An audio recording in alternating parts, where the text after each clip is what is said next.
figure out how to lean into those jump scares, which are kind of the thing about the Five Nights at Freddy's games, right? Without making him just a straight up stealth killer, which was something we wanted to avoid. So I had this idea of doing something that we'd never really tried before, where we focus Springtrap kind of as a grab-based killer, because we have grabs in DBD. They are inherently jump scares into themselves. It's right there. So we just kind of leaned into that and gave him more of those opportunities. There he is right there on screen. There by the he way. is, yeah. I think we even have another one of him doing a little bit of a grab. Yeah. Yes. And we gave him a pretty unique projectile, which is really cool. So Springtrap has 2 weapons. I get to finally announce. I know the community have been talking about it. So he has a large pizza knife as his main weapon, and a heavy fire axe as his power. Oh, the fire axe. So let's talk about the axe. How do you use the axe? How's it different from projectiles that other characters in Dead by Daylight use? Yeah, so it's a very unique. It's not going to play like any other projectile killer that you've tried before. We wanted to do something a little bit interesting with it. So if you throw the axe and it hits something in the environment, whether it's a missed shot or it's deliberate, it creates an AoE that lasts about 15 seconds. And if a survivor walks through it, you get killer instinct on them for a short period of time. If you hit a survivor with it, kind of gets lodged in their back while you're chasing. Kind of have an axe lodged in their back. Just a little bit. So they can remove it manually, or they can do it quicker in co-op with another survivor. As Springtrap, you can also retrieve it yourself if you get in close. You can skip kind of the steps of downing the survivor and picking them up. You get in close to a survivor that has the axe embedded in them. You click the button, you grab the axe and the survivor at the same time. Ooh. You get a cool little jump scare, and then you're carrying them on your shoulder. A couple of little notes. One of them is while you have your projectile available, you move at 4.4 meters per second. There he is. There's a little glimpse of some jump scare action. But once you've thrown the axe, you actually move at 4.6 meters per second. It's something that we've never really done base kit for a killer. It makes for some really interesting tactical choices, meaning that you have to recall the axe manually. It never comes back to you automatically unless you throw it out of the map, because you can make a mistake. But yeah, as long as it's in the environment or in a survivor or whatever it is, you have to manually recall it. So it lightens his load a little bit, makes him a bit faster. Exactly. Perfect. So that brings us to another unique part of his gameplay, and I think super iconic to Five Nights at Freddy's, the security office. So let's get into that. Yeah. So it was really important for us to give the killer and the survivor a really kind of interesting shared experience in that space, which allowed us to also lean into the jump scares.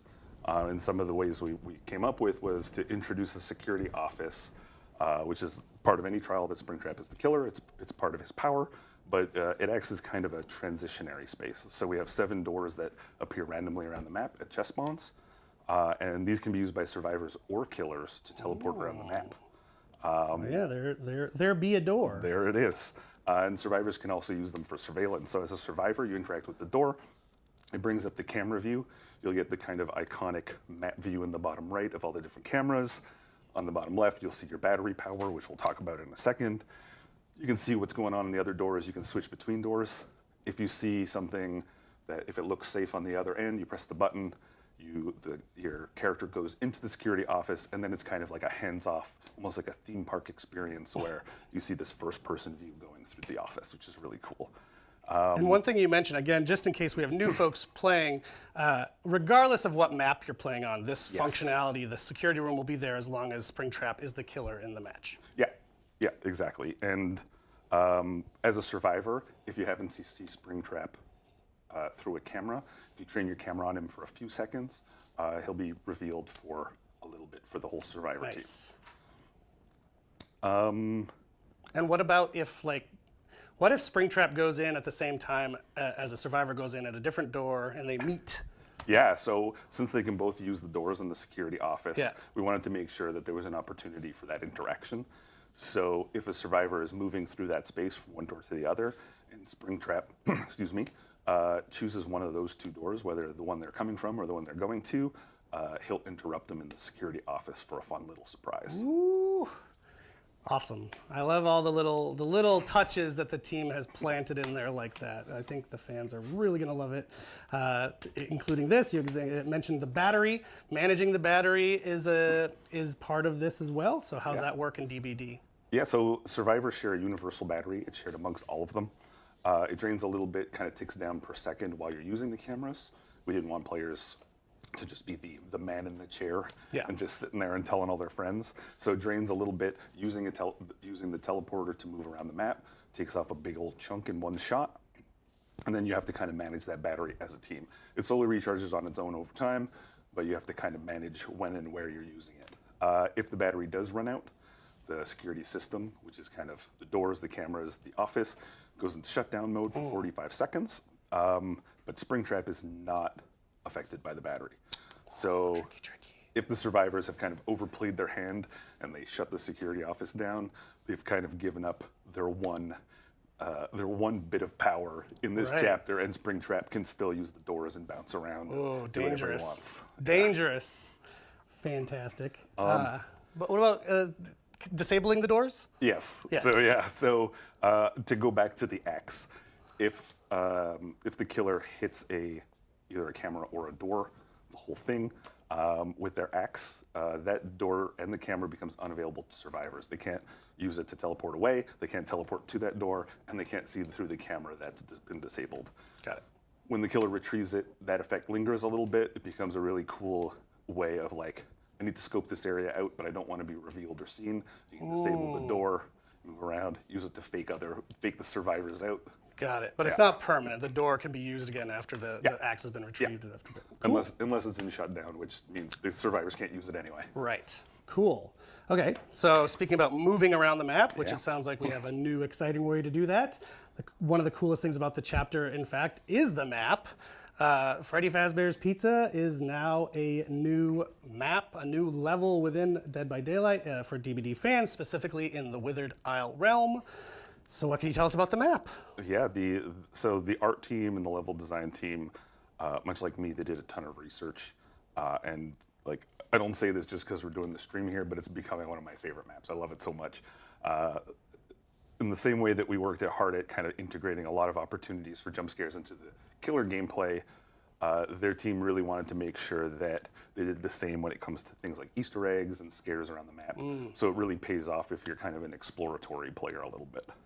Amazing. So are there some areas that you want to shout out that Five Nights at Freddy's fans might recognize? Yeah, I mean, there's going to be a lot. You'll see a lot of small references and stuff, but obviously we've recreated a lot of kind of the iconic areas from the game. But we're also letting you exit the pizzeria to explore the outside a little bit, which is really cool. And we wanted to kind of add a little bit more space to allow for more dynamic chases and whatnot. Yeah. But for the rooms, we've got the lobby, we've got the dining hall, of course, with the full animatronic band on stage. It's very cool. And we have the arcade, which is, it's all very kind of creepily decorated like a birthday party. And, we have areas like the kitchen and even the mechanical room, which is cool. And we can see a little glimpse right there too. Yeah, so altogether this should kind of feel like a formerly working pizzeria. Yes. And, of course, since it's Dead by Daylight, the entity's weird pustules and deformations are everywhere to remind you exactly of where you still are. And you're where making you're a stuck. judgment call on those pustules there, Jay. But if you're a Five Nights at Freddy's fan, I think you're really going to love the map. They've done a lot of really cool work. Yeah, it's super fun.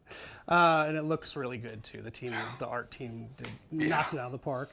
But also with Springtrap wandering around, it's like a terror. And I think for Five Nights at Freddy's fans, like, whoop, you're going to be in familiar territory. Yeah. So one other nice thing that we did mention on the PAX broadcast, but I do want to mention it again, we're going to have a separate queue for this map specifically, which means you want to go to the game and you just want to check out the map. Normally, in the past, you'd be in the general rotation of maps and all that.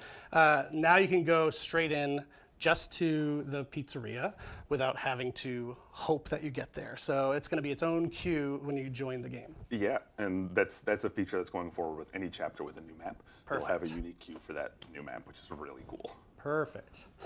Okay, how about some last tips Yep. for survivors and for killer players? Yeah, so for the killer, as Springtrap, get used to the arc of the projectile.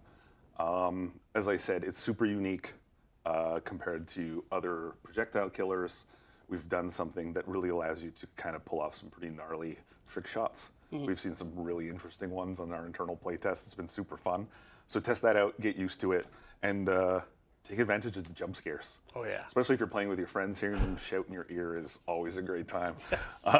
But for survivors, take advantage of the cameras and the doors. It may seem a little unsafe because you can be interrupted or whatever, but they're really valuable tools if you get used to them and you use it to reveal the killer and kind of scoping out the area. You'll get more of an advantage out of them than I think you realize at first. Heck yeah. But yeah. Well, Jay, thank you so much, as Thank you. always, for joining us on the couch with your wonderful work and the fun stuff that you've planted in there. Soon enough, people will get to play around with it. I know you're Yeah. going to be glued to your Twitch screen so you Oh, can watch yes. people play it and test it out. Thank you so much for joining us.